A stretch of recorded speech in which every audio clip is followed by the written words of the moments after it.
आणि ब्रेकनंतर पुन्हा एकदा आपलं स्वागत। आता बातमी आहे, सोलापूर शहरासह ग्रामीण भागात दमदार पाऊस झालाय आणि त्यामुळे तलावामधील पाणी पातळीमध्ये सुद्धा वाढ झाली आहे।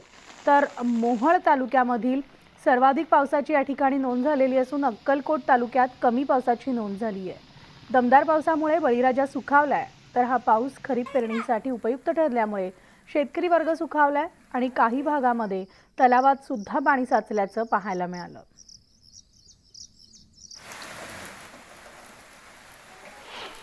गेल्या वर्षी दुष्काळ असल्यामुळं कमी पाऊस पडल्यामुळं काय पिकाचे भरपूर प्रमाणात नुकसान झालं होतं। ते ह्या वर्षी कुठं तर आमचं म्हणजे पीक मागचं जळालेलं ह्या वर्षी भरून काढण्याची अपेक्षा आशा की आमच्यासारख्या शेतकऱ्यांना वाटत आहे। असंच पाऊस पडलं तर सर्व शेतकरी सुखी राहतील असं मला वाटतंय। सोलापूर शहर आणि ग्रामीण भागात पावसाने गेल्या 7 दिवसापासून दमदार अशी हजेरी लावलेले आपल्याला पाहायला मिळत आहे। सोलापूर शहरातील सध्या आपण उभे आहोत ते छत्रपती संभाजी महाराज या तलावाजवळ। हा तलाव उन्हाळ्यात मात्र अक्षरशः पाणी कमी झाल्यामुळे कोरडाठक पडण्याची वेळ आली होती। मात्र गेल्या 7 दिवसापासून सातत्याने पडलेल्या पावसामुळे सध्या हा तलाव पूर्णपणे भरून वाहत असलेल्या या ठिकाणाहून दिसत आहे। त्यामुळे कुठेतरी सोलापुरात ग्रामीण भागात किंवा शहरी भागात 146 मिलीमीटरपेक्षा जास्त पावसाची नोंद करण्यात आलेली आहे। सोलापूर शहरच असेल किंवा ग्रामीण भागातील जे तलाव असतील ते अशा प्रकारे भरण्यास सुरुवात झालेली आहे। त्यामुळे कुठेतरी 7 दिवसात 146 मिलीमीटर पावसाची नोंद सोलापूर ग्रामीण भागात आणि सोलापूर शहरात झालेली आहे। अनेक जे तलाव आहेत ते आता ओसंडून वाहताना पाहायला मिळत आहे। त्यामुळे आता सोलापूरची वरदायिनी असणारी जी उजनी धरण आहे आता कुठेतरी थोडं का होईना आता भरण्यास सुरुवात झालेली आहे। सोलापूरकरांची आशा असेल की उजनी धरण भरण्यात यावे, त्यामुळे शेतकरी राजाला त्यामुळे आता जो एक प्रकारचा आहे तो दिलासा मिळणार आहे। कारण सोलापूर ग्रामीण भागातील मोहोळ तालुका असेल ते सर्वाधिक पावसाची नोंद झाली आहे, तर अक्कलकोट तालुक्यात कमी पावसाची नोंद झालेली आहे। त्यामुळे येणारा पावसाळा हा सोलापूरकरांसाठी सुखाचा असणार आहे असेच म्हणावं लागेल। कॅमेरामन अनिल कांबळेचा प्रीतम पंडित, न्यूज 18 लोकमत, सोलापूर।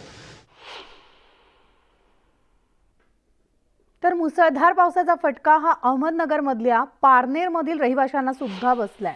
अनेक नागरिकांच्या घरात नाल्यातलं पाणी शिरलंय, त्यामुळे नागरिक त्रस्त झालेले आहेत आणि नगरपंचायतीनं परिसरात नवीन ड्रेनेज पाईपलाईन सुद्धा टाकलेली होती। मात्र हे काम निकृष्ट दर्जाचं झाल्याचा आरोप आता करण्यात येतोय आणि त्यामुळे पहिल्याच पावसात नाल्यातलं पाणी अनेकांच्या घरात शिरल्यामुळे नागरिक त्रस्त झालेले असून नगरपंचायतीच्या गलथान कारभाराबद्दल त्यांनी संताप व्यक्त केलाय।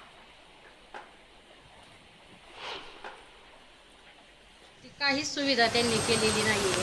नाली वगैरे काही बनवून नालीचं काम त्यांनी काही केलेलं नाही आहे आणि आता हे 2-3 पैप टाकून दिल्यानंतर ते सगळं पूर्ण पाणी रिटर्न आमच्या घरामध्ये आलेलं आहे। तर माझे 3-4 रूम पूर्ण पाण्याने गच्च तुडुंब भरून गेलेले होते। तर याच्यावर काहीतरी निदान किंवा याच्यावर उपाय लवकरात लवकर करावा अशी मी विनंती करते।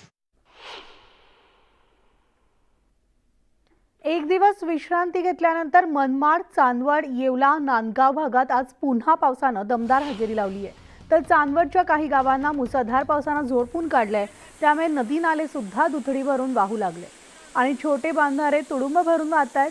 द्राक्ष बागांमध्ये सुद्धा पाणी शिरल्यामुळे बागांचं खूप मोठं नुकसान झालंय आणि मनमाडच्या खादगाव इथं शेतात काम करणाऱ्या एका शेतमजुराच्या अंगावर वीज पडल्यामुळे त्याचा मृत्यू झालाय। तर पेरणीसाठी पोषक पाऊस पडत असल्यामुळे शेतकऱ्यांमध्ये लगबग सुद्धा पाहायला मिळते।